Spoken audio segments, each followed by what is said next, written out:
నేటి నుంచి మేడారం సమ్మక్క సారక్క మహాజాతర ప్రారంభమవుతుంది. ఇది ఆసియాలోని అతిపెద్ద గిరిజన జాతరగా, తెలంగాణ కుంభమేళాగా ప్రసిద్ధి చెందింది.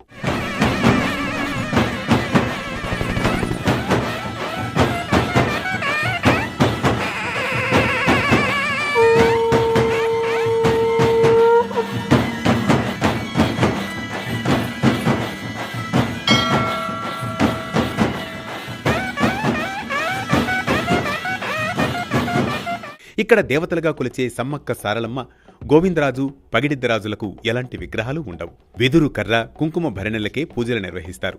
ఈ పూజలు కూడా ఆదివాసీ సంప్రదాయం ప్రకారం గిరిజన పూజారులే చేస్తారు. ఈ మహాజాతరలో సమ్మక్క సారలమ్మ అమ్మవార్లకు భక్తులు తీరొక్క మొక్కులు చెల్లించుకుంటారు. ముఖ్యంగా బంగారం, ఎదురుకోళ్లు, పసుపు, కుంకుమ, ఒడిబియ్యం వంటివి సమర్పిస్తారు. అమ్మవారి జాతరంటే వివిధ రకాల పిండి వంటలతో నైవేద్యాలు, జంతుబలులు సహజం. కానీ మేడారం జాతరలో మాత్రం బంగారం ప్రత్యేకం. ఇక్కడ బంగారం అంటే బెల్లం.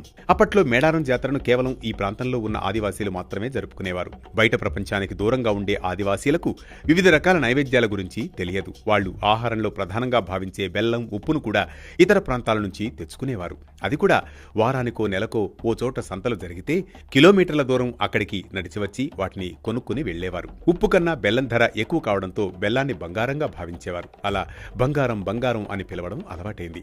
ఖరీదైందిగా భావించే బెల్లాన్నే అమ్మవార్లకు సమర్పించేవారు. అలా బెల్లాన్ని బంగారం అని పిలవడం, కోరిన కోరికలు నెరవేరితే మొక్కులు చెల్లించుకోవడంలో భాగంగా నిలువెత్తు బంగారం సమర్పించడం ఆనవాయితీగా వస్తోంది. మరో కథనం ప్రకారం ఎలాంటి రవాణా సౌకర్యాలు అందుబాటులో లేని రోజుల్లో కిలోమీటర్ల దూరం నడిచి వెళ్లేవారు. ఆ సమయంలో మార్గమధ్యంలో ఆకలి తీరేందుకు తక్షణ శక్తి కోసం బెల్లం పానకంతో తయారు చేసిన ఆహారాన్ని తీసుకునేవారు. ఇది ఆరోగ్యకరమైన ఆహారం మాత్రమే కాదు, ఖరీదైన ఆహారం కూడా. అందుకే అంత విలువైన ఆహారాన్ని అమ్మవార్లకు పెట్టి మొక్కులు చెల్లించుకోవడం మొదలైందని కూడా చెబుతారు. ఏది ఏమైనప్పటికీ చాలా మంది భక్తులు తమ కోరికలు నెరవేరితే నిలువెత్తు బంగారం సమర్పిస్తామని సమ్మక్క సారలమ్మలకు మొక్కుతారు.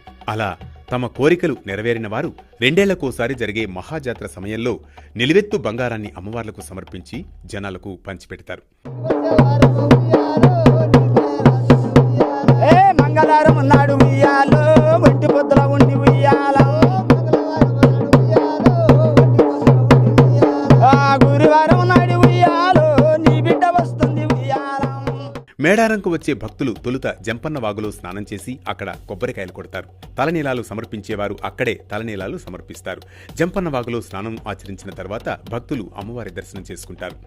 దేవతల గద్దెల మీద ఉండే పసుపును ఎంతో పవిత్రంగా భావిస్తారు. భక్తులు దాన్ని తమ ఇళ్లకు కూడా తీసుకెళ్తారు. మేడారంకు వచ్చే భక్తులు చాలా మంది కోళ్లు, మేకలను బలిచ్చి విందు చేసుకుంటారు. మద్యం కూడా సేవిస్తూ ఉంటారు. మేడారం వచ్చే భక్తులు ఎలాంటి ఉపవాసం పాటించాలనే నియమం కూడా ఉండదు. ఈ జాతరకు మహిళలు అన్ని సమయాల్లోనూ రావచ్చు. అంటూ ముట్టు అనే పదాలు కూడా ఇక్కడ వినిపించవు. ఇవి మేడారం జాతర విశేషాలు. మరో భక్తి రాగం, ధర్మ దీపంతో మళ్లీ కలుద్దాం రేపటి పరమార్థంతో. నమ్ములు కూసేది ఉయ్యాలో, నాది మేడారమే ఉయ్యాలో,